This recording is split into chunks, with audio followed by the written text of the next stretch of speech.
وأشهد أن محمدا عبده ورسوله।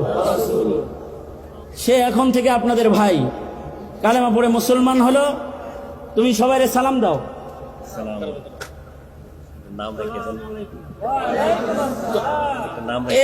ওর একটা নাম, ওর নাম ইব্রাহিম।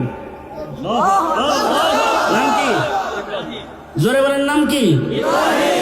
আর ইব্রাহিম আলাইহিস সালাতু ওয়াস সালামের শান হলো কানা হানিফান মুসলিমা। তিনি আল্লাহকে কাফেরের ঘরে জন্মগ্রহণ করার পরে একা একই খুঁজে বের করেছেন এবং শিরিক মুক্ত মুমিন তিনি।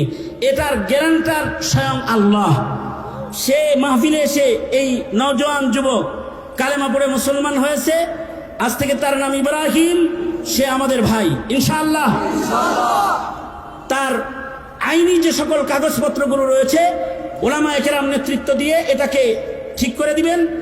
আর সে যেহেতু আমাদের ভাই হিসেবে আজকে আমাদের দলভুক্ত হয়েছে, তার দ্বীনি কল্যাণে আপনারা যদি কেউ চান, আল্লাহ রাসূল সাল্লাল্লাহু আলাইহি ওয়াসাল্লাম কেউ নতুন মুসলমান হলে তাকে হাদিয়া দিতেন এবং সাহাবায়ে কেরামদেরকে বলতেন, তোমরা আমাদের নতুন ভাইকে সহযোগিতা করো।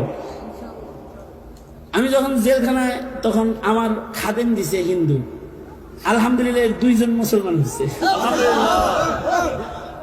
খাদেম হিন্দু, মুসলমান হয়েছে। এদের একজন বের হইতে পারে না, ও ফাঁসির আসামি। ও বলছে, হুজুর আমার ইমানের সাথে যেন মৃত্যু হয়। আর একজন বের হইছে, আমি তাকে চাকরির ব্যবস্থাও করে দিছি বের হওয়ার পরে, এখনো আমার ওখানে যাতায়াত করে। আর একজন আমার সাথে হিন্দু ভাই, উনি জেল খেটেছেন।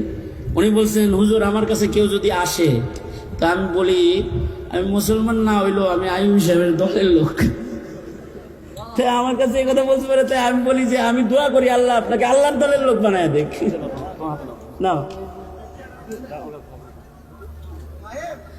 আল্লাহ কবুল করুক, আমিন বলেন। আরো জোরে বলেন, আরো জোরে বলেন।